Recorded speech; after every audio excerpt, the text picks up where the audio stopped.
하나님 말씀 보시겠습니다. 하나님 말씀은 누가복음입니다. 하나님 말씀은 누가복음 22장 54절로 62절까지의 말씀. 누가복음 22장 54절로 62절까지의 말씀. 신약성경 136페이지입니다. 신약성경 136페이지. 누가복음 22장 54절부터 62절까지의 말씀 찾으셨으면 제가 봉독하겠습니다. 예수를 잡아 끌고 대제사장의 집으로 들어갈새 베드로가 멀찍이 따라가니라. 사람들이 뜰 가운데 불을 피우고 함께 앉았는지라. 베드로도 그 가운데 앉았더니 한 여종이 베드로의 불빛을 향하여 앉은 것을 보고 주목하여 이르되 이 사람도 그와 함께 있었느니라 하니 베드로가 부인하여 이르되 이 여자여 내가 그를 알지 못하노라 하더라. 조금 후에 다른 사람이 보고 이르되 너도 그 도당이라 하거늘 베드로가 이르되 이 사람아 나는 아니로라 하더라. 한 시간쯤 있다가 또 한 사람이 장담하여 이르되 이는 갈릴리 사람이니 참으로 그와 함께 있었느니라. 베드로가 이르되 이 사람아 나는 네가 하는 말을 알지 못하노라 아직 말하고 있을 때에 닭이 곧 울더라. 주께서 돌이켜 베드로를 보시니 베드로가 주의 말씀 곧 닭이 울기 전에 내가 3번 나를 부인하려 하심이 생각나서 밖에 나가서 심히 통곡하니라. 아멘. 이 시간은 누가복음 182번째 강의가 되겠습니다. 베드로의 실패가 주는 교훈이라는 제목으로 하나님 말씀 증거하도록 하겠습니다. 베드로의 실패가 주는 교훈. 신앙의 성숙이란 자기에 대한 이해가 깊어지면서 생깁니다. 우리는 신앙의 성숙이 어떤 교리적 체계를 많이 알고 있으면 신앙의 성숙이 이루어진다고 생각하는데 그렇지 않습니다. 여러분들 기독교 신앙에서의 아주 중요한 핵심이 무엇이냐면 나를 알게 될 때 신앙의 성숙이 이루어지게 됩니다. 근데 나를 어떻게 하느냐? 우리는 나를 아는 지식에 관해서 단번에 알지는 않죠. 우리는 어떻게 하냐면 많은 실패와 실수와 넘어짐, 그리고 많은 경험, 그리고 축적된 지식을 통해서 나는 이런 사람이구나 라는 걸 알게 되지 않습니까? 여러분들 딱 태어나니까 여러분들이 어떤 사람인지 알겠습니까? 딱 태어나자마자 나는 이런 사람이구나. 나는 IQ가 몇 정도 되고 운동신경이 어느 정도 되고 나는 말을 이 정도 잘하고 나는 이런 사람이야. 한 번에 딱 알게 됩니까? 태어나자마자? 여러분 모르죠. 여러분들이 운동을 해보니까 나는 운동에 소질이 있는 것 같아. 그림을 그려보니까 난 그림은 꽝이야. 여러분들 막 그걸 하나씩 경험을 통해서 알아가지 않습니까? 그리고 여러분들 많은 좌절과 쓰러짐과 낙담 같은 이 과정을 통해서 우리가 이런 존재구나 라는 걸 알아가요. 이런 존재라는 걸 알아가는 것이 얼마나 중요하냐면 이걸 알아가는 만큼 여러분들은 여러분들 자신에 대한 나를 어떻게 다뤄야 되는지에 대해서 좀 성숙해져 가는 것이죠. 여러분, 우리 좀 미성숙한 사람들의 특징이 무엇입니까? 자기를 모르죠. 얼마나 모르면 소크라테스가 그러지 않습니까? 소크라테스의 그 유명한 그 명언 있잖아요. 너 자신을 알라. 너 자신을 알라라고 하는 이 표현은 굉장히 중요한 철학적 개념입니다. 왜냐하면 우리 인간이 우리 자신을 그만큼 모른다는 거예요. 우린 일종의 과대망상증으로 살거나 그렇지 않으면 지나친 자기 비하로 살아가는 경향이 굉장히 많이 있어요. 내가 굉장히 똑똑하다고 생각을 해요. 내가 굉장히 잘났다고 생각을 해요. 나만큼 잘난 사람이 있으면 나와보라 그래.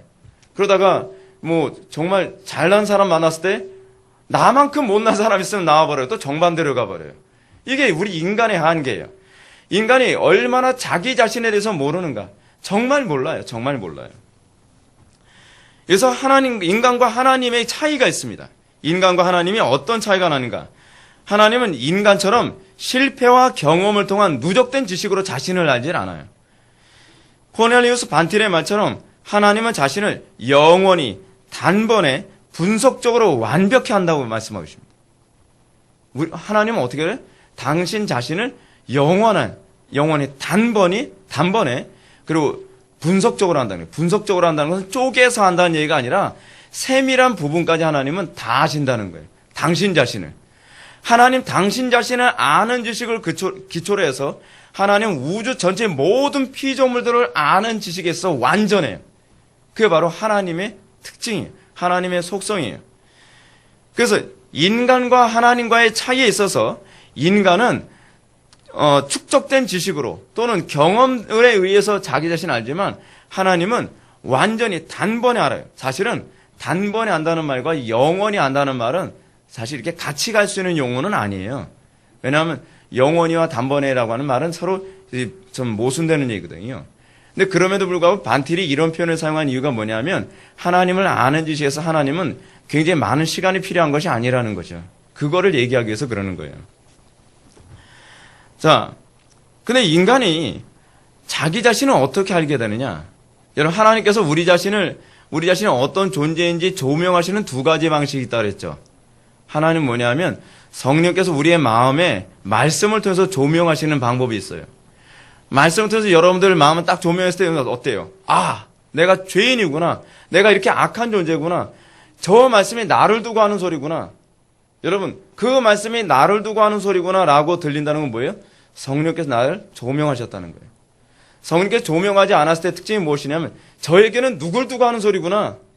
그 사람은 그날 예배는 꽝친 겁니다. 아니, 왜 그 말씀 가지고 남을 조명합니까? 그 말씀 가지고 내가 조명이 돼야죠. 아, 저 죄인이, 저 베드로가 바로 나였구나. 저 가룟 유다가 바로 나였구나. 그죠? 우리가 그걸 조명을 받았을 때 어떻게 해요? 베드로처럼 탄식하게 되죠.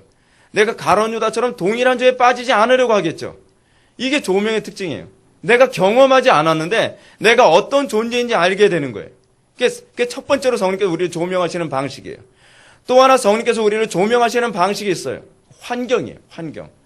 환경을 통해서 여러분들이 얼마나 악한 사람인지 알게 해주세요. 여러분들이 얼마나 무능한 사람인지 알게 해주세요. 여러분들이 얼마나 부족한 사람인지 알게 해주세요. 그걸 통해서 어떻게 해요? 아, 나는 정말 하나님만 의지하지 않으면 안 되는구나 라고 하는 것을 알게 되는 것이죠. 인간이 성령의 조명을 받아서 하나님을 알게 될 때 인간은 비로소 자신이 얼마나 비참한 존재인지 압니다. 성령의 조명하심이라고 하는 것은 단순히 우리는 이렇게 생각하잖아요. 내가 죄인이라는 상태에 빛을 딱 비추는 것. 그게 아니에요. 성령께서 우리의 죄인됨을 비추시는 방식이 무엇이냐면 하나님을 아는 지식을 근거로 해서 비추세요. 그래서 이게 같이 대조를 이루면서 하나님의 위대하심 때문에 나의 부족함이 보이기 시작하는 거예요. 여러분, 그렇게 하나님이 보이십니까? 그렇게 해서 여러분들의 죄인됨과 여러분들의 무능함이 보입니까? 하나님을 아는 지식을 배우지 않고서는 여러분들의 비참함을 알 수가 없어요. 아무리 설교로 죄인 얘기해봐야 어떤 죄인인지 모른단 말이에요. 어떤 죄인인지. 어떤 죄인이에요? 완전한 죄인이에요. 그래서 여러분, 알미나주의와 우리 개혁주의의 차이가 뭐냐면 알미나주의에서는 그냥 죄인이긴 죄인인데 살만한 죄인이라고 생각하는 거예요. 그렇죠? 내 나름대로 의지가 있고 내 나름대로도 이성이 어느 정도 괜찮다고 생각하는. 근데 아니에요. 하나님을 아는 지식을 알고 나오면 나의 이 타락함은 전적인 타락이라는 걸 알게 돼요. 나의 죄인됨은 완전한 죄인됨이라는 걸 알게 돼요. 하나님의 은혜가 없이는 나는 결코 구원받을 수 없는 존재라는 이런 비참한, 극단적으로 보여지는 비참함에 떨어지게 돼요. 인간이 생명의 근원 대신 하나님과 분리된 상태에서 얼마나 악하면 무기력하고 어리석은 존재인지 이것을 성령의 조명 없이는 도무지 알 수가 없습니다. 이것을 깨닫게 되면서 사람들은요, 점점 큰 소리를 치지 못하게 돼요. 장담이 줄어들어요. 여러분, 신앙생활 오래 하게 되면요, 여러분들 예수 잘 믿게 되면, 예수 잘 못 믿는 사람들은 아니지만 예수 잘 믿게 되면 어떤 현상이 나타나요? 큰 소리를 안 쳐요. 장담을 안 해요. 왠지 아세요? 내가 주권자로 생각할 때만 자꾸 장담을 하는 거예요. 내가 뭔가 할 수 있다고 생각할 때 자꾸 큰 소리를 치게 되는 거예요. 그런데 이 세상 주관자가 하나님이시라는 것을 알고 하나님이 이 땅의 모든 것을 세밀한 하나하나까지 다 조성하시는 분이시라는 것을 알게 되면 큰 소리를 못 쳐요. 장담을 못 해요. 베드로 같이 살지 않는다는 얘기예요. 그리고 우리가 점점 우리가 얼마나 무능하고 어리석은 존재인지 그걸 알게 된 만큼 우리는 다른 사람을 바라볼 때 어떻게 긍휼한 눈으로 바라볼 수 있게 되어져요. 여러분, 교회가 자꾸 긍휼함이 없어지지 않습니까? 요즘 교회가요. 왜 자꾸 긍휼함이 없어지죠? 그냥 내가 지금 괜찮은 존재라고 생각하는 거예요. 내가 좀 도덕적인 존재라고 생각하는 거예요. 이 나의 도덕성이 나에게서 나왔다고 생각을 했을 때 다른 사람을 긍휼히 보지 못하고 다른 사람을 아주 비참하게 내리밟고 정죄하는 그런 모습이 나타나는 것입니다. 그래서 성령이 조명을 통해 자신을 아는 지식을 확보하지 못한 사람은 너무 쉽게 큰 소리치고 장담하며 타인을 쉽게 정죄하는 것으로 나타나죠. 그래서 여러분 이런 증상만 봐도 저 사람 아직 조명을 덜 받았구나. 장담 잘하는 거 보니까 아직 조명을 덜 받았구나. 아직 남을 정죄를 잘하는 거 보니까 조명을 덜 받았구나라고 이렇게 알 수가 있어요. 오늘 본문에서 우리는 이런 교훈을 제공한 아주 유명한 사건을 접하게 되죠. 예수 안 믿는 사람도 아는 사건입니다. 바로 베드로의 배신입니다. 54절과 55절의 말씀을 다 같이 한번 읽어보시겠습니다. 시작. 예수를 잡아 끌고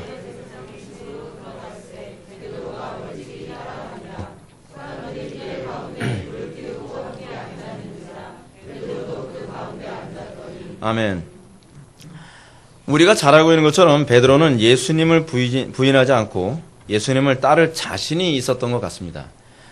베드로의 성격이 굉장히 호언장담 잘하는 성격 아닙니까? 큰 소리 잘 치고 그리고 자신감이 아주 가득한 그런 유형의 사람이잖아요. 전형적인 다혈질. 베드로가 예수님이 체포된 모습을 보고 그 뒤를 멀찌감치 따라간 건 자기 나름대로 자기는 다른 제자들은 다 부인할 줄 몰라도 나는 부인하지 않겠다 라고 하는 그런 자신감 때문에 예수님을 따라간 겁니다. 예수님 사랑한다, 난 부인하지 않겠다라고 한 건요, 베드로가 허풍 떤 건 아니에요. 그가 실제로 예수님을 사랑했고 그는 실제로 자기가 예수님을 부인하지 않을 자신이 있다고 생각한 게 문제예요. 근데 그렇게 생각한 것은요, 착각이죠. 자신을 너무 몰라서 그런 거예요. 우리가 여러분 신앙의 어린 사람들을 바라볼 때 신앙의 어린 사람들에 대해서 우리가 좀 이해해줘야 되는 것이 뭐냐면 아직 자기를 아는 지식에 대한 조명이 부족하기 때문에 그들은 그럴 수 있습니다. 우리가 그런 모습 보면서 긍휼히 여길 수 있어야 되고 그런 모습을 보면서 우리는 좀 참아줄 줄도 알아야만 합니다. 그렇기 때문에 이 베드로는 과감히 예수님이 신문을 당하는 그 자리까지 같이 따라서 들어간 것이죠. 그리고 위험을 무릅쓰고 사람들 사이에서 이 불을 피운 자리에 같이 딱 앉아 있는 겁니다. 아무도 난 모르겠지. 얼마나 자기 자신을 모르면 남들 다 알고 있거든요. 자기만 난 모를 거야. 그러면서 불 쬐고 있는 거예요. 물론 베드로가 예수님이 신문을 당하는 자리까지 간 이유는 예수님을 구출하고자 하는 계획 때문에 간 건 아닙니다. 특수부대가 아니에요, 베드로가. 그냥 그래도 내가 의리 지키겠다. 꼭 그 연예인 중에 누구 생각나죠? 의리. 그러면서 예수님 고통받는 그 자리까지 그래도 내가 의리가 있는데 내가 그 자리에 내가 딱 있는 그 의리 정도 내가 지켜줘야지. 이제 그런 마음으로 딱 같이 있었던 거예요. 자, 그런데 문제는 그 다음부터였습니다. 베드로가 예측하지 못한 사건이 터지는 거예요. 이게 우리 인생이에요. 우리 인생이 어떻죠? 우리가 예상한 대로 됩니까? 계획한 대로 됩니까? 예측한 대로 돼요? 그렇지 않는단 말이에요. 우리가 이 베드로 사건을 통해서 우리가 접해야 되는 중요한 교훈 중 하나가 바로 그거예요. 인생은 계획대로 되질 않아요. 인생은 예측한 대로 되지 않아요. 인생은 내 생각대로 되지 않아요. 그것이 중요한 거예요. 그것 때문에 우리가 겸손할 수 있어요.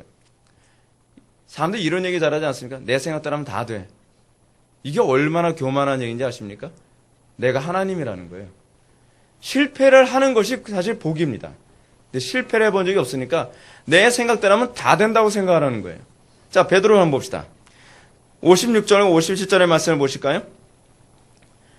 한 여종이 베드로의 불빛을 향하여 앉은 것을 보고 주목하여 이르되 이 사람도 그와 함께 있었느니라 하니 베드로가 부인하여 이르되 이 여자여 내가 그를 알지 못하노라 하더라. 아멘. 베드로는 자신이 대제사장의 뜰에 가서 예수님이 신문을 당하고 고난당하는 것을 지켜보는 자리가 예수님을 부인하는 자리가 될 거라고는 꿈에도 생각을 못했습니다.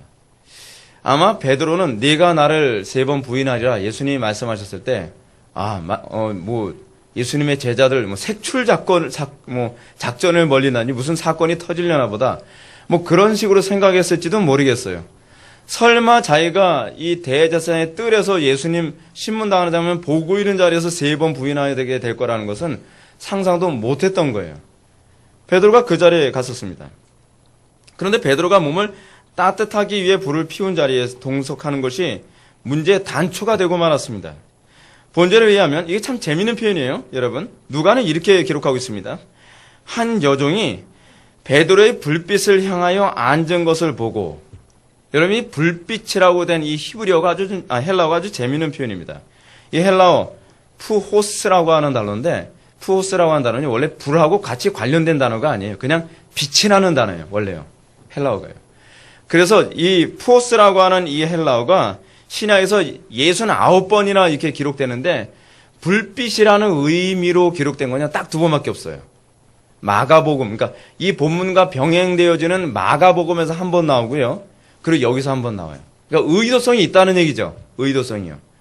이 불빛이라는 단어를 누가가 의도적으로 사용하면서 무엇을 얘기하는 거냐면 마치 베드로는 아무 의식하지 않고 그냥 무의식적으로 불 피워나서 이렇게 따뜻하게 쬐기 위해서가 아니라 그냥 무의식적으로 무심코 거기에 간 거예요. 근데 가서 그 불 피운 데에서 나오는 그 빛에 의해서 그 얼굴이 드러나게 됐다는 걸 누가가 얘기해 주기 원하는 거예요. 문맥상을 볼 때 누가는 베드로가 불을 피운 자리에 앉게 된 것이 단순히 몸을 데우기 위한 의도가 아니라 무의식적 행위였다는 것을 잘 보여주고 있는 것입니다. 만약 베드로가 그 무심코 거기 불빛에 앉지 않고 굉장히 치밀하게 그래, 내 얼굴이 드러나면 안 되지. 어두운 데서 가만히 있었다면 어쩜 베드로가 이런 일은 당하지 않았겠죠. 근데 여러분 아십니까? 하나님께서는 여러분들의 삶을 인도하시는 방식에서 여러분의 무의식까지도 다 움직이고 주관하고 계신다는 사실이요. 이 누가복음에서 이 누가가 우리들에게 얘기하고자 하는 부분이 그것입니다. 우리가 정말 하나님을 두려워해야 될 부분이 바로 거기에 있습니다. 이 누가가 만약에 여기서 지금 전제라고 하는 중요한 개념이 하나 있는데 누가가 만약에 시험에 들지 않게 깨어 기도했다고 한다면 성령께서 우리의 무의식까지도 주관하시면서 그 자리에 앉게 하지 않으셨을 수도 있을 겁니다. 베드로가 그 자리에 앉지 않을 수도 있었어요. 여러분 문제는 우리들의 삶 속에 나타나는 수많은 일들이 무의식과 관련돼서 일어나고 있다는 걸 알고 계십니까? 예를 들어서 여러분 어떤 사람 그런 사람 있잖아요. 버스가 지나가는데 무의식적으로 그냥 가면 말지 뭐 그런 것이 아니라 그날따라 왠지 그 버스를 놓치면 안 될 것 같은 거예요. 전심을 향해서 달렸다 그 버스를 탔는데 그 차가 그냥 전복돼서 죽게 되는 일. 여러분 그런 얘기 많이 듣습니다. 이거는요 지어낸 얘기가 아니라 실제로 그런 일은 굉장히 많이 일어나요.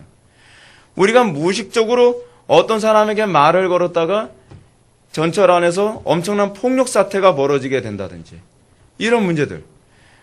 우리가 소위 무심코 그냥 무의식적으로 행동했다고 하는 이 모든 것이 사실은 하나님께서 우리의 삶을 주관하시고 하나님께서 우리의 삶 속에 역사하는 하나의 방식이라는 걸 알고 계십니까? 우리가 정말 두려워해야 될 것이 그것입니다. 하나님께서는 여러분들의 일거수일투족 하나, 여러분들이 무심코 옮기는 발걸음 하나하나까지도 우리가 어떤 것을 계획할지라도 그 발걸음을 인도하시는 분이 누구시라고요? 여호와 하나님이시라고 틀림없이 성경이 가르치고 있지 않습니까? 베드로가 무심코 갔다고 생각하는 그 무심코가 그 우연히 갔다고 생각하는 그 우연이 결코 우연이 아니라는 거예요. 하나님의 그 놀라운 섭리와 작정이 한 부분으로 가고 있는 것입니다. 여러분, 하나님을 두려워하십시오. 하나님께서 여러분들 삶을 주관하고 있다는 것을 기억하십시오. 여러분들의 무의식 하나하나까지 다 움직여서 여러분들이 그 하나님을 의존하지 아니함으로 말미암아 내가 그렇게 엄청난 피해를 입지 않아도 되는 그 피해를 당하게 할 수도 있고 그 피해에서 피할 수 있도록 하시는 분이시라는 것을 기억하십시오. 이 본문에서 누가는 이렇게 우리들에게 무심코 베드로가 행한 이 모습이 결코 우연이 아니라는 점을 우리들에게 잘 보여주고 있습니다. 아무튼 베드로가 이렇게 무심코 불빛을 향하여 앉은 것은 돌이킬 수 없는 결과를 초래하고 말았습니다. 왜냐하면 그 불빛으로 인해 한 여종, 한 여종을 마가복음에서 누구라고 얘기하고 있냐면 대제사장의 여종이라고 얘기하고 있습니다. 대제사장의 여종, 이 한 여종이 베드로를 알아보는 계기가 되었다는 것이 중요한 문제입니다. 야, 얼마나 무서운 일입니까? 어쩌면 만약에 베드로가 무심코 자기가 그냥 그 입을 좀 가리고 싶어 해가지고 그냥 그 옷으로 이 코 밑에만 가렸다고 할지라도 안 들켰겠죠. 근데 여러분 우리들의 삶 속에 그렇게 무심코 행하는 행동 하나하나가 생각지 못한 엄청난 결과를 초래하는 걸 많이 경험해야 되지 않습니까? 성경에도 그런 얘기가 굉장히 많이 나와 있어요. 무심코 행동한 것 같은데 그렇다면 한 나라가 망하기도 하고 한 나라가 다시 세워지기도 하고 살기도 하고 그런 일이 얼마나 많은지 모릅니다. 이 무심코처럼 보이는 이 영역들이 얼마나 두려운 영역인지를 알게 하는 부분이죠. 하여간 이 여종이 베드로를 알게 되는 계기가 바로 이 불빛 앞에 서게 된 것이었습니다. 그러므로 이 여종은 말하기를 이 사람도 그와 함께 있었느리라고 고발하게 된 것입니다. 그 불빛 때문에 얼굴이 드러나서요. 이 표현은 오늘날 우리의 표현대로 말한다면 이 사람도 나사렛 예수의 이단의 한 패입니다 라고 얘기하게 된 거예요. 결코 예측하지 못했던 갑작스러운 일에 베드로는 그만 심장이 얼어붙는 것 같았습니다. 그는 자신이 예수님과 동일하게 죄인으로 취급되는 것이 두려웠습니다. 비천한 여종 앞에서 이 여자 내가 그를 알지 못하노라 라고 부인합니다. 제가 여러분들 신앙생활 정말 철저히 잘하라고 제가 말씀드리는 이유가 뭐냐면요. 여러분들 인생의 비극이 이런 사소한 거 하나하나에서 다 시작됩니다. 우리 그런 얘기하지 않습니까? 내 인생에 내가 거기서 그 파리에 내가 놀러만 가지 않았어도 내가 그 사람을 만나지 않았을 텐데. 내가 그 비행기에 타지만 않았어도 IS에서 이 비행기가 터질 때 우리 가족이 죽지는 않았을 텐데. 여러분 우리는 많은 사연이 아마 있을 겁니다. 그렇게 죽은 사건 중에서요. 여러분 우리는 인생에서 돌이킬 수 없을 만큼 엄청난 후회하는 일을 겪게 될 때가 얼마나 많이 있습니까? 근데 그 문제들이 대부분 어디서 시작되는지 아세요? 하나님의 명령에 불순종하는 것부터 시작된다는 거 알고 계십니까? 여러분은 사소하게 생각할 때, 이 정도쯤이야. 내가 그 한 번 기도 안 한다고 해서 무슨 일이 생기기라도 하겠어? 내가 한 번 예배를 대충 드렸다고 해서 내 인생에 뭐가 어떻게 되기라도 하겠어? 내가 예배 한 번 빠졌다고 무슨 일이 생기기라도 하겠어? 근데 거기서 무슨 일이 생긴다니까요? 하나님을 우리가 정말 두려워해야 될 것은 우리가 정말 하나님을 너무 만만하게 보고 있다는 게 문제예요. 하나님의 경고를 너무 쉽게 여기고 있다는 게 문제예요. 하나님이 온 세상의 주관자라고 하는 것을 여러분들이 느낀다고 한다면 여러분 하나님의 그 말씀 한마디 한마디를 우리가 왜 두려워 여기지 않습니까? 어떻게 우리가 하나님의 명령 앞에서 주의 성수 그렇게 저렇게 철저히까지 할 필요 없지. 성경은 뭐라고 가르치고 있죠? 기도 한두 번 빼먹을 수도 있겠지. 성경은 뭐라고 얘기하고 있죠? 왜 우리는 성경 말씀에 대해서 그토록 철저하게 살아가려고 하지 않습니까? 왜 우리는 자꾸 낙관주의로 가죠? 이게 베드로의 문제예요. 베드로가 어땠을까요? 오늘은 너무 피곤하니까 한 번 정도 쉬어도 되겠지. 기도를 좀 한번 빼먹어도 되겠지. 그것이 베드로의 인생에 엄청난 고통을 가져다주는 결과를 초래하고 말았어요. 저는 여러분들이 신앙생활하는 데 있어서 다른 건 몰라도요. 제발 신앙생활은 좀 완벽주의가 됐으면 좋겠습니다. 하나님의 말씀의 특징이 뭔지 아십니까? 더하거나 감할 것이 없다는 거예요. 사람의 말은요. 더하거나 감해도 상관이 없어요. 근데 하나님의 말씀은 더하거나 감하면 그 결과가 요한계시록에서 뭐라 얘기합니까? 죽음이에요. 죽음. 근데 우리는 하나님의 말씀을 어떤 부분은 가소롭게 취급하고 어떤 것은 대단하게 취급하는 경향이 있는데 그게 문제예요. 제가 여러분들 기도 생활에 관해서도 제가 점검하고 여러분들 경건 생활에 관해서 제가 점검하면서 말씀드리지만 제가 여러분한테 그런 말씀드리지 않습니까? 한 번의 예배도 대충 드리지 마라. 근데 한 번의 예배도 대충 드리지 마라라고 하는 이 말을 한쪽 귀로 듣고 한쪽 귀로 흘리면서 다시는 회복되기 힘든 영적인 파탄 상태로 가고 있다는 걸 저는 수도 없이 보거든요. 왜 하나님 말씀은 그토록 쉽게 무시하죠? 베드로처럼 이렇게 후회할 일이 꼭 생길 때까지 우리는 이래야만 합니까? 제가 베드로를 볼 때마다 항상 느끼는 안타까움이 그거예요. 왜 이 초라한 이 여자 앞에서 아무것도 아니고 그냥 여자도 아니고 여종 앞에서 여자 내가 그를 알지 못하노라라고 이렇게 부끄러운 이 부인을 했어야만 했을까요? 그토록 강하고 담대하게 고백하던 베드로의 이전의 모습은 어디로 가버리고 말았죠? 베드로는 예수님 앞에서 주여 내가 주와 함께 오게도 죽는데도 가기를 각오하였나이다. 멋있죠. 예수님 앞에서 이렇게 얘기할 때 얼마나 멋있었을까요? 근데 지금 베드로는 어떤 모습을 보이죠? 베드로는 너무나 초라한 모습을 보이고 있습니다. 자, 흥미로운 얘기 하나 해드릴까요?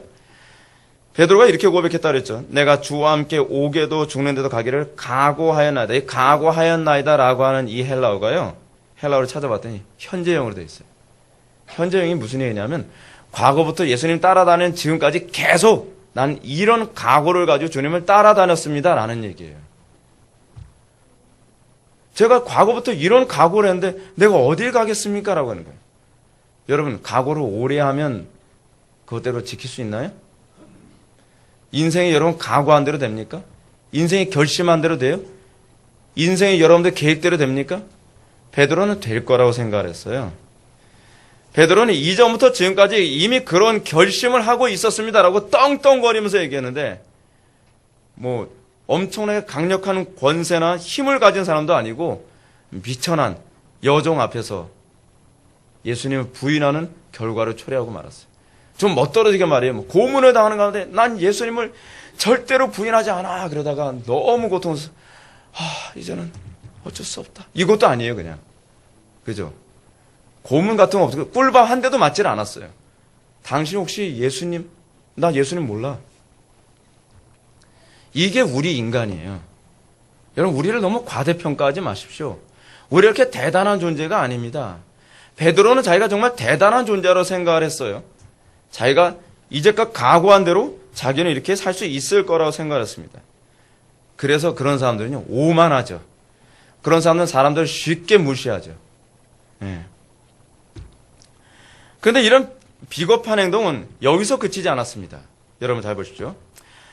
아마도 베드로가 첫 번째 아차하는 순간에 당했잖아요. 자기가 전혀 예상치도 않았던, 전혀 자기가 긴장하거나 무장하지도 않았는데 갑자기 어떤 여자가 옆구리를 쿡 찌르면서 자기를 고발하는 바람에 당황한 나머지 반사적으로 튀어나왔다고 칩시다. 그럼 여러분들 같으면 어떨까요? 내가 왜 그랬지? 내가 다시는 그러지 않아. 예수님이 3번이라 그랬지? 내가 또 이런 일은 없을 거야. 단단히 마음에 각오를 하겠죠. 여러분, 이 본문이 가르쳐주는 굉장히 중요한 교훈이 있는데요. 인간이 아무리 결심을 하고 결심해도 아무 소용이 없다는 걸 누가는 얼마나 잘 얘기해 주는지 몰라요.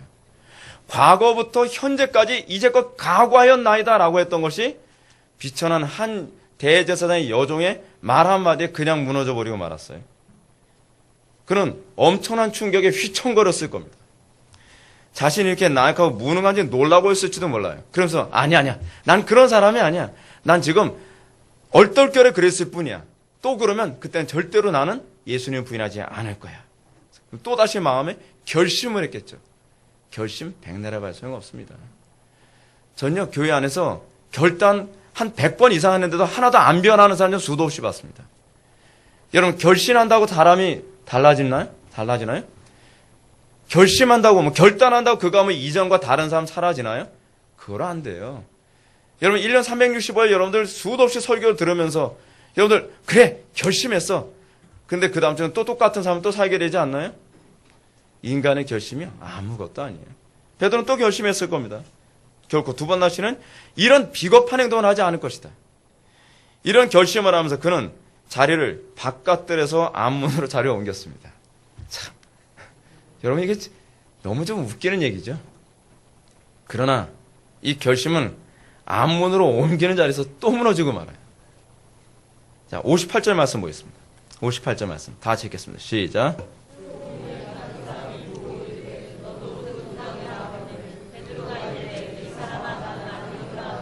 아멘. 그럼 베드로의 심리가 읽혀집니까?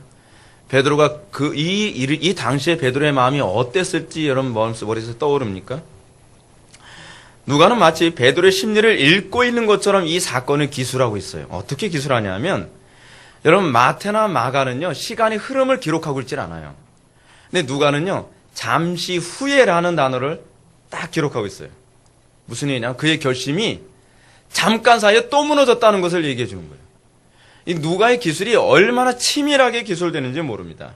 조금 후에 다시 예수님의 부인하였음을 명확하게 기록하는데, 여기서 또 재미있는 게 뭐냐면 다른 사람이 나옵니다.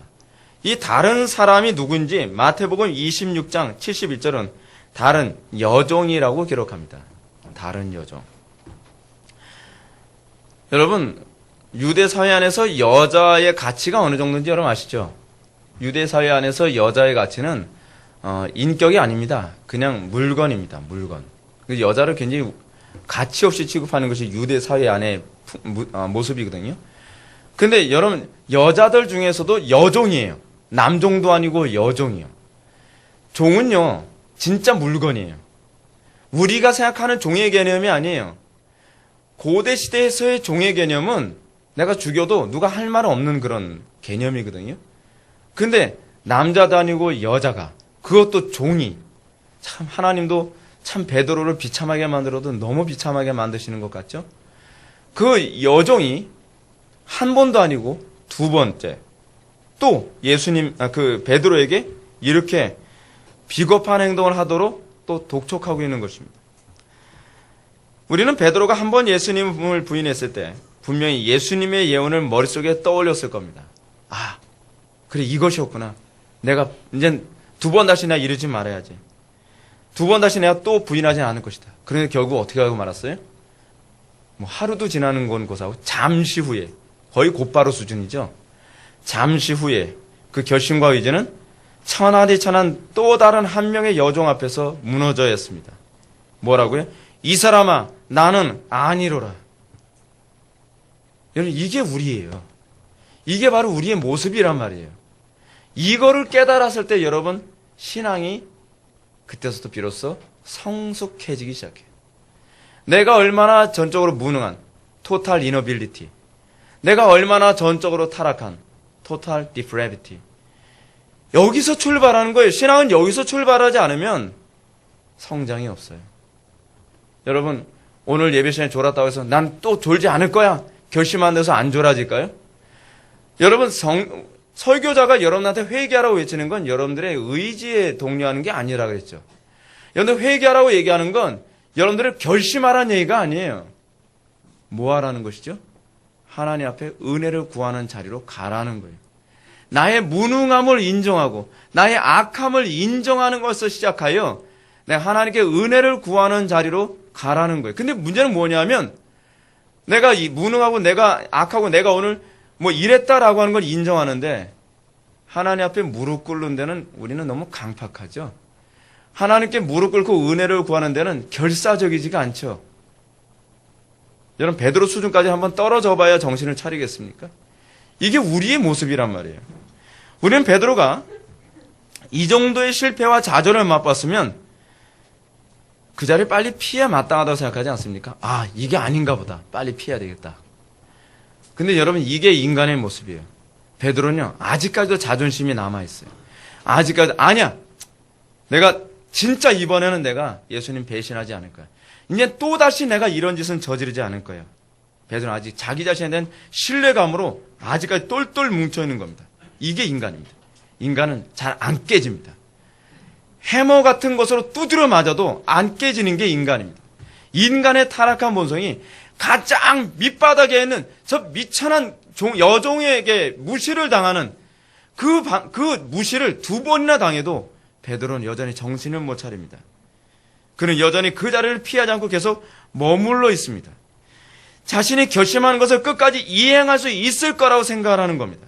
그래서 그는 두 번의 부인에도 불구하고 스스로 전의를 다시 가다듬으면서 그래 이젠 아니야. 이제는 나 절대로 예수님 부인하지 않을 거야. 여러분, 그러나 그 결심은 또 얼마 가지 못합니다. 56절과 60절의 말씀 보시겠습니다. 한 시간 씀 있자가 또 한 사람이 장담하여 이르되 이는 갈릴리 사람이니 참으로 그와 함께 있었느니라. 베드로가 이르되 이 사람아, 나는 내가 하는 말을 알지 못하노라. 아직 말하고 있을 때에 닭이 곧 울더라. 누가는 베드로가 두 번이나 예수님을 부인한 후에도 한 시간 동안 그 자리를 지키고 있다는 사실을 언급하고 있습니다. 자, 얼마나 치밀합니까? 사실은 그 마태복음이나 마가복음에는 이런 기록이 거의 없습니다. 누가만 이 시간의 흐름을 정확하게 다 기술하고 있어요. 한 시간 동안 자기는 전의를 다지면서 절대로는 부인하지 않을 거라고 거기서 버팅기고 있는 거예요. 우리가 우리의 자존심을 그렇게 버팅기고 있지 않습니까? 내가 하나님을 의지하지 않아도 나는 이 정도 일은 할 수 있어. 내가 하나님께 정말 생명 걸고 내가 긍휼을 구하지 않아도 나 이 정도쯤은 할 수 있지. 우리가 그렇게 살아가고 있지 않습니까? 베드로에게서 우리는 그거를 발견해야 됩니다. 누가는 독자들에게 그것을 발견하라고 지금 얘기해주고 있습니다. 아마도 베드로가 예수님을 부인한 것에 대한 잘못을 스스로 상쇄시키기 위해 버티고 있다는 인상을 받게 되지 않습니까? 여러분, 여기서 천주교 교리처럼 자신의 죄를 선행으로 보답하려는 보석 교리를 떠올리게 됩니다.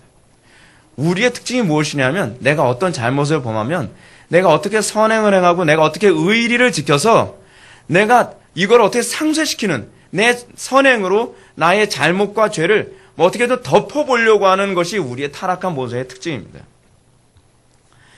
하나님의 의에 대해서 우리가 진빛을 갚아야 된다는 것이죠. 천주교는 이렇게 공로를 쌓음으로써 하나님께 죄에 대한 대가를 치를 수 있다고 생각을 합니다. 그런데 베드로를 보면 이것이 안 된다는 걸 다시 한번 우리들에게 잘 보여주고 있죠. 이런 천주교 교리는 베드로의 사건을 통해서 아주 무참히 무너지고 맙니다. 본문의 베드로를 보십시오. 베드로는 대략 1시간쯤 예수님이 신문을 당하고 계신 힘들게 신문을 당하고 계신 그 자리를 지키고 있습니다. 그래서 그는 어떤 마음을 품었을까요? 그래도 난 다른 제자보다 낫다. 나는 그래도 이 자리 지키고 있잖아. 예수님은 얼마나 외롭겠어. 그래서 예수님 파이팅 뭐 이래가면서 말이에요. 뭔가 자기가 예수님 편에서 예수님에게 뭔가 도움이 되고 있을 거라고 생각하면 나는 뭔가 의리를 지키고 있다고 생각하고 그것도 자기 의리를 뭔가 자꾸 다져보려고 애를 쓰겠죠. 비록 2번이나 예수님을 부인했지만 이젠 또다시 예수님을 부인하는 일은 없을 거라고 호언장담하며 그래 다시는 더 이상은 이런 일은 없을 거야. 그리고 이젠 주님이 십자가에 못 박혀 돌아가시는 그 자리까지도 내가 지키리라라고 베드로는 생각을 했을 것입니다. 그러나 갑자기 또 한 사람, 도무지 예측하지 못해, 진짜로 예측하지 못했던 또 한 사람이 등장합니다. 그 사람이 장담하며 베드로를 또 고발을 합니다. 근데 이 또 한 사람이 어떤 사람이죠? 요한복음에서 이 또 한 사람이 베드로의 칼에 귀가 잘렸던 대제사장의 종 말고의 친척이라고 기록하고 있습니다. 아이고, 원수를 어디서 만나요? 외나무다리에서 만나는 거예요. 외나무다리는 왜 갔어요 도대체? 베드로가 도무지 예측하지 못했던 것들로 투성이 아닙니까? 이게 우리가 하나님을 두려워야 될 이유예요. 여러분들 인생의 이 외나무다리에서 누굴 만날 줄 아십니까? 여러분들 인생의 계획대로 안 되죠. 여러분들 인생의 생각대로 안 되죠. 여러분들 인생이 장담한 대로 안 되죠. 여러분들 인생이 결심한 대로 되지 않아요. 왜 하나님을 두려워할 줄 모릅니까? 왜 여러분들의 인생을 하나님께 맡길 줄은 모릅니까? 우리는 이렇게 생각합니다. 내가 굳이 기도하지 않아도, 내가 굳이 하나님을 의지하지 않아도, 내가 저렇게 죽도록 내가 신앙생활을 하지 않아도 내 생각대로 내 계획대로 하면 돼. 어떻게 내가 하나님 말씀대로 사나? 하나님 말씀대로 살다가 내가 망할 것 같은데.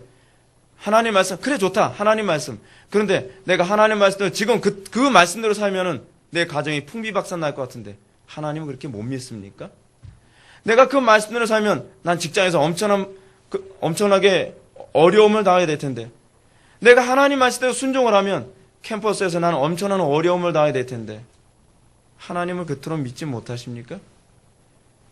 여러분, 여러분들의 결심이 더 그렇게 믿을만 합니까? 아니면 하나님의 지혜가 더 믿을만 합니까?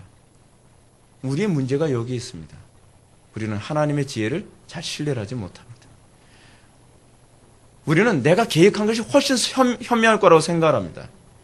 그래서 베드로는 여기서 1시간 동안 죽치고 앉아있다가 또 엉뚱한 사람, 하나님께서 1시간 기회를 주셨는데 그래서 피했으면 이 사람이라도 안 만났죠. 자기가 예수님 나름대로 보호하겠다고 그 칼을 휘둘러서 귀를 자른 말고의 친척을 만나게 됩니다. 말고의 친척은 예수님을 체포하려는 현장에서 베드로가 자기 친척의 귀를 떨어뜨릴 때 그의 얼굴을 선명하게 봤던 사람입니다. 얼마나 어처구니 없는 일입니까?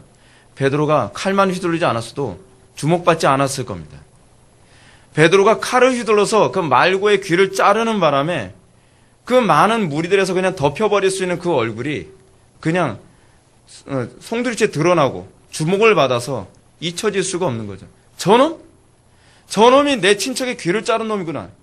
그 자리에서 어떻게 안갚음을 하고 싶었지만 참고 있던 이 사람이 이 베드로의 이 결정적인 자리에서 또 다시 만나야 된 겁니다. 계속 아니라고 부인하며 요리 피하고 저리 피하고 있었던 상황에서 베드로를 정면으로 마주치며 아니야, 내가 저놈을 아는데 저놈이 바로 내 친척의 귀를 자른 놈이야. 내가 직접 봤어. 그 자리에서 봤다니까. 지금 이 사건이 베드로는 나름대로 내가 예수님을 보호할 수 있다. 여러분, 이게 얼마나 웃기는 얘기입니까? 내가 예수님을 보호할 수 있다고 생각합니까? 예수님은 하나님이시죠. 예수님은요, 12영이라도 12군단의 천사로 보내서 다 쑥대밭시킬 수 있는데 자기가 예수님을 보호하겠다고 어처구니 없이 칼을 휘둘러서 말고의 귀를 자르는 바람에 자기 얼굴만 더 주목을 받게 만든 일을 이 결과로 초래하고 말지 않았습니까? 여러분, 착각하지 마십시오. 우리가 하나님을 보호할 수 있을 거라고 생각하지 마십시오. 우리는 간혹가다 내가 이 복음을 내가 변호할 수 있고 내가 하나님의 영광을 내 힘으로 나타날 수 있을 거라고 생각하는 어처구니 없는 일이 얼마나 많습니까? 베드로의 이런 행동으로 오히려 베드로는 더 어려움에 처하고 말았습니다. 베드로 자신의 힘과 지혜로 얼마든지 하나님의 일을 할 수 있다고 생각했던 그런 어리석은 행동이 오히려 베드로가 더 궁지에 몰리게 만들었다는 것을 기억하십시오. 아마 베드로는 이 순간에 자기의 과격한 행동을 끔찍하게 후회하게 됐을 겁니다. 그때 내가 왜 나대가지고 말고의 귀를 자르지만 않았어도 저 사람이 나를 지적하지는 않았을 텐데. 그리고 이 어찌됐든 그가 나름대로 더 이상 주님을 부인하지 않겠다는 굳은 결심도 결국은 이것만은 부인할 수밖에 없잖아요. 그렇지 않으면 살인 미수가 되거든요. 살인 미수자. 사실 베드로는 살인하려고 하다가 미수에 그친 것 뿐이거든요. 그러니까 더 부인할 수밖에 없는 거예요. 베드로는 말합니다. 나는 내가 하는 말을 알지 못하노라. 얼마나 풀이 죽은 목소리로 얘기했을까요? 얼마나 당황한 목소리로 얘기했을까요? 그 비참하고 초라한 모습이 머릿속에 떠오릅니까? 근데 그게 바로 우리의 모습이라는 건 아세요? 우리가 하나님의 은혜를 의지하지 않고 살았을 때 대적들 앞에서 우리가 얼마나 초라한 모습을 보이게 될지 알거나 계십니까? 우리가 하나님의 은혜와 긍휼을 바라보지 않고 내 힘과 내 지혜와 내 그 똑똑한 머리를 자랑하면서 그렇게 살아갈 때 우리가 얼마나 무참하게 우리가 짓밟히며 인생을 살아가게 될지 알거나 계십니까? 누가는 베드로의 사건을 통해서 이 시대의 교회들이 교훈을 얻기를 바랍니다. 제발 장담하지 말라고 얘기합니다. 제발 큰 소리 치지 말라고 얘기합니다. 제발 자기의 그 별로 되지도 않는 지혜와 지식과 능력 가지고 뭔가 할 수 있을 거라고 우쭐대지 말라고 우리들에게 경고하고 있습니다. 겸손해지라고요. 그렇지 않으면 원수들 앞에서 모독을 당하게 될 거라고요.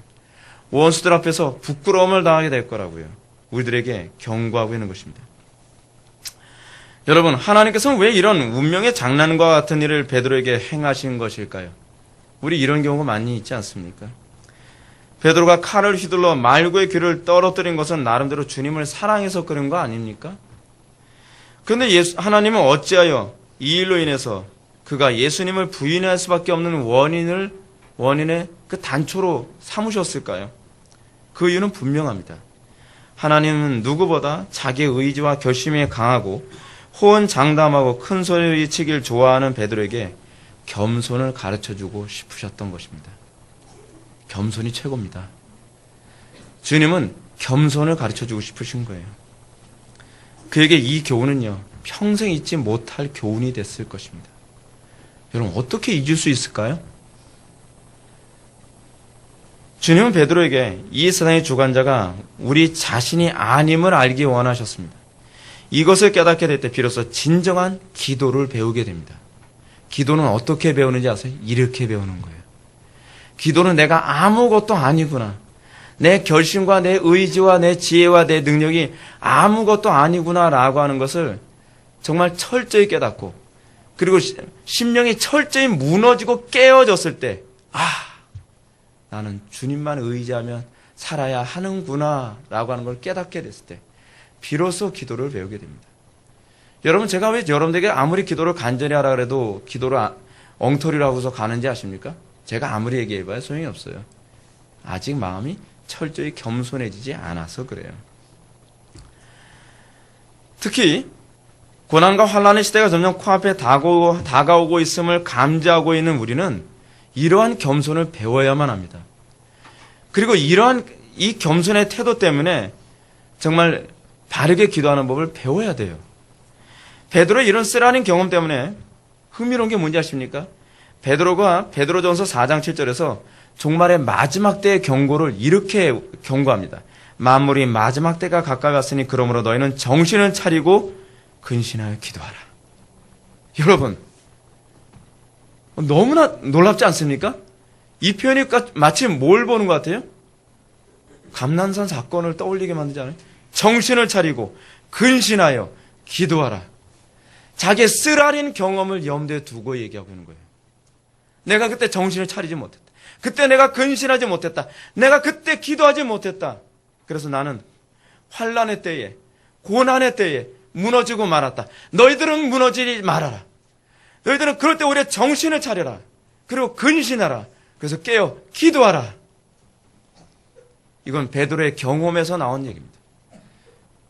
우리가 베드로처럼 똑같이 무너지고 나서 이 경험을 터득하기 원하십니까? 그러지 말라는 겁니다. 이제 우리는 베드로의 비참한 모습을 염두에 두면서 61절과 62절의 말씀을 보겠습니다. 다 같이 한번 읽어보실까요? 시작. 주께서 돌이켜 베드로를 보시니 베드로가 주의 말씀 곧 오늘 닭 울기 전에 내가 3번 나를 부인하리라 하심이 생각나서 밖에 나가서 심히 통곡하니라. 아멘. 예수님을 3번이나 부인하는 베드로의 모습은 대제사장의 뜰에서 신문을 받고 계신 예수님에게 그대로 다 보였습니다. 아마도 베드로의 그런 행동은 예수님이 신문을 받고 있던 자리에서 그다지 먼 거리가 아니었던 것 같아요. 베드로가 예수님을 3번 부인하자마자 닭이 곧 울기 시작합니다. 베드로는 철저히 무너질 대로 무너진 처참한 자신의 모습을 바라보고 계신 주님을 느낄 수 있었죠.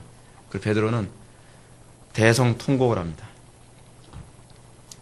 누가는 이 상황을 주께서 돌이켜 베드로를 보시니라고 기록합니다. 근데 다른 복음서에서는 이 표현이 없어요. 근데 이 표현이 의미하는 바가 무엇인지 이게 아주 중요한 부분입니다. 사랑하는 성도 여러분, 이 표현이 의미하는 바가 무엇인지 좀 이따 말씀드릴게요. 베드로가 3번, 그것도 대제사장의 집들에서 신문을 받으며 억울하게 고통당하는 예수님. 여러분, 예수님이 억울하게 고통받는 그 모습만 해도 속이 터지는데 한쪽에서 자기 수제자라는 녀석이 옆에서 계속 난 저 사람 몰라요. 그리고 여러분, 마가복음에서인가요? 예수님을 저주하면서 난 저런 사람 모릅니다 라고까지 얘기하고 있었으니 여러분, 얼마나 앞뒤로 속 터지겠습니까? 앞쪽에서는 저 인간들이 모함을 하고 있고 뒤에서는 제자라는 녀석이 한다는 게 자기 부인이라고 앉아있고. 여기서 우리는 인간의 무능이 얼마나 심각한 무능인가 알게 됩니다. 여러분 자신 너무 신뢰하지 마십시오. 너무 장담하지 마십시오. 우리는 오늘날 인간에게 대단한 능력과 가능성을 부여하고 거기에 소망을 걸며 살아가는 철저한 인본주의 시대에 살고 있습니다. 그게 교회 안에도 그대로 들어와서 적극적 사고방식이 교회 안에 들어왔어요. 여러분은 할 수 있습니다. 할렐루야. 거의 할렐루야라도 빼면 제가 속이 덜 터질 텐데 적극적 사고방식 얘기하면서 거기다 할렐루야까지 갖다 붙여요. 여러분, 우리가 할 수 있는 게 아무것도 없다는 것이 성경의 가르침입니다.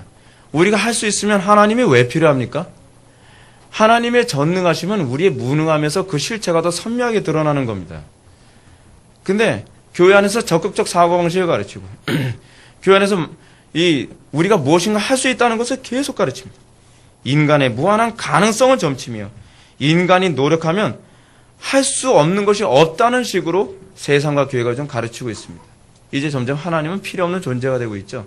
왜죠? 내가 하나님인데요, 뭐. 이러한 인본주의적인 마음은 베드로에게서도 동일하게 내재되어 있는 마음이었습니다. 베드로는 자기 힘으로 주님을 섬길 수 있으리라 생각했습니다. 여러분들 힘으로 예수 잘 믿을 자신 있으십니까? 여러분들 힘으로 여러분 신앙생활 잘할 자신 있습니까? 여러분들 힘으로 복음을 잘 전할 수 있을 거라고 생각합니까? 우리 힘으로 할 수 있다고 생각하니까 자꾸 뭐예요? 기도는 안 하고 하나님의 은혜는 구하지 않고 자꾸 전략을 짜잖아요. 전략을요. 여러분, 요즘에 총동원 전도지라는 교회도 상당히 많은데 사람들을 끌어모으는 것을 하나님이 하게 하시는 것이 아니라 인간이 하려면 뭐예요? 온갖 수단과 방법을 가리지 않고 사람들이 끌어모으기 바빠요. 하나님은 더 이상 필요 없어요. 하나님은 그냥 종교적인 상징물로만 필요할 뿐이에요. 모든 것은 항상 우리가 다 해요. 하나님 좀 저리 계세요. 우리가 알아서 다 해요. 저 사람 거듭나게 하는 것도 내가 알아서 다 할 테고, 저 사람 믿음 들어가는 것도 내가 알아서 다 할 테고, 우리가 알아서 다 해요. 하나님 가만히만 계세요. 여러분 베드로의 고백이 뭐였다고요? 주와 함께 오게도 죽는데도 가기를 각오하였나이다. 여러분 그런 각오만 하면 다 됩니까? 우리는 각오만 하면 다 되는 줄 알아요. 결심만 하면 다 되는 줄 알아요. 내 힘과 내 지혜로 다 할 수 있다고 생각을 해요. 이게 인본주의예요, 여러분.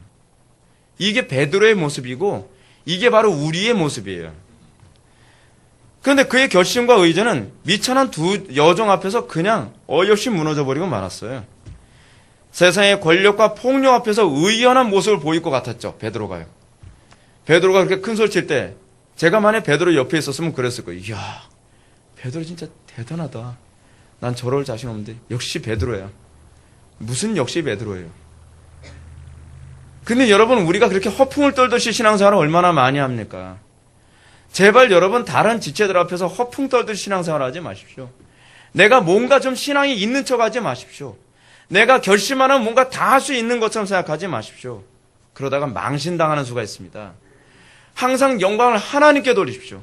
나는 할 수 없으나 하나님은 할 수 있다고 고백하십시오. 그러지 않으면 한순간에 정말 지체들 앞에서, 자녀들 앞에서 망신당할 수가 있어요. 이것이 바로 우리의 진짜 모습이에요. 베드로의 모습이 우리의 진짜 모습이라니까요.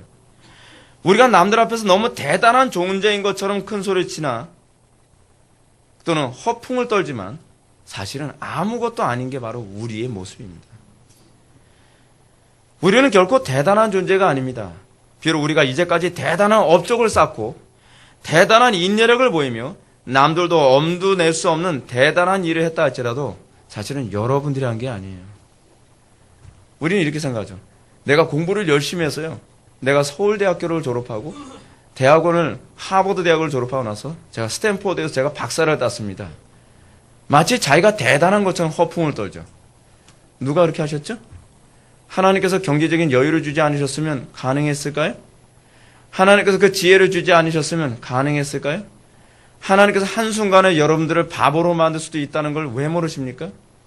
마치 우리는 우리가 잘나서 사업에 성공했고 우리가 잘해서 마치 행복한 가정을 꾸미고 있고 우리가 잘해서 자식들을 잘 교육한 것처럼 생각하지 않습니까?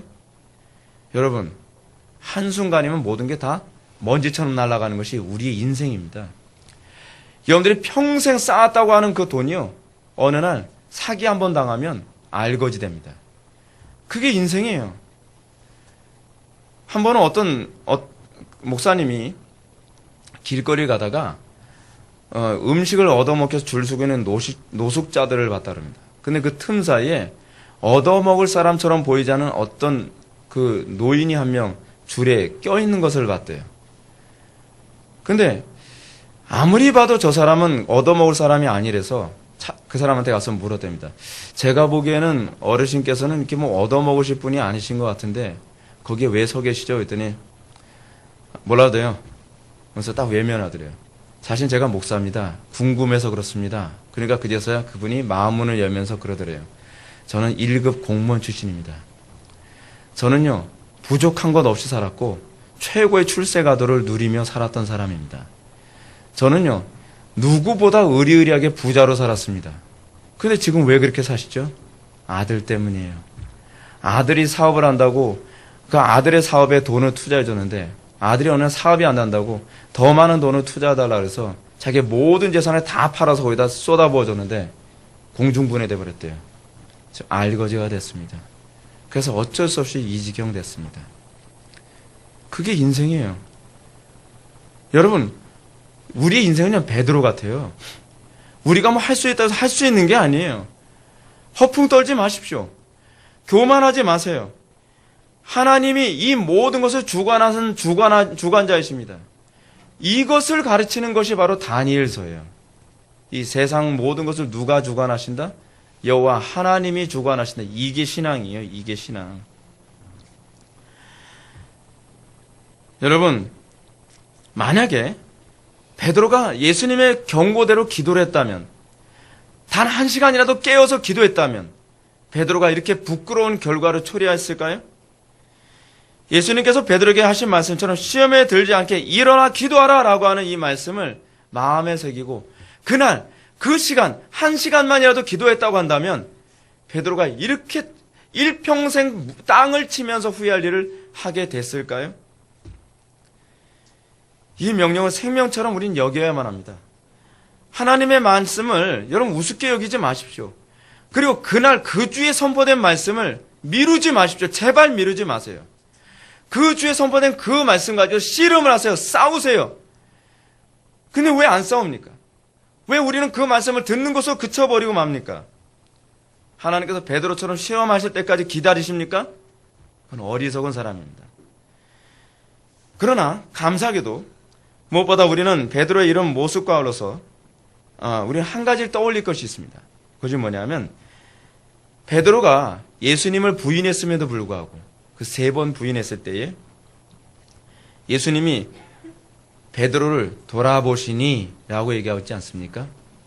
이 얘기는 누가의 아주 독특한 의미, 메시지를 담고 있습니다. 뭐냐면 외면하지 않으셨다는 겁니다.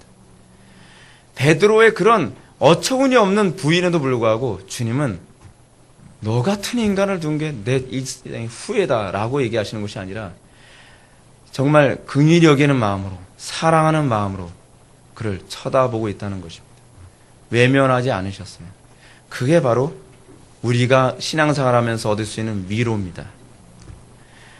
주님은 긍휼이 많으신 분이셨기 때문에 그를 동정과 연민의 눈으로 돌아보신 것입니다. 주님은 자신이 베드로에게 한 말을 떠올리길 원하셨을 겁니다. 내가 너를 위하여 내 믿음이 떨어지지 않기를 기도하였노니 너는 돌이킨 후에 내 형제를 굳게 하라. 예수님께서 베드로를 쳐다보면서 이제 내 믿음이 떨어지지 않게 내가 기도했다. 걱정하지 마라. 주님은 이 실패와 좌절을 통해서 이제 더 이상 자기를 신뢰하지 않는 영적 할례당으로 세워지기를 바라셨던 것입니다. 그는 이제 이 실패를 통해서 그의 별명에 걸맞는 페트로스, 반석이 되길 바라신 것입니다.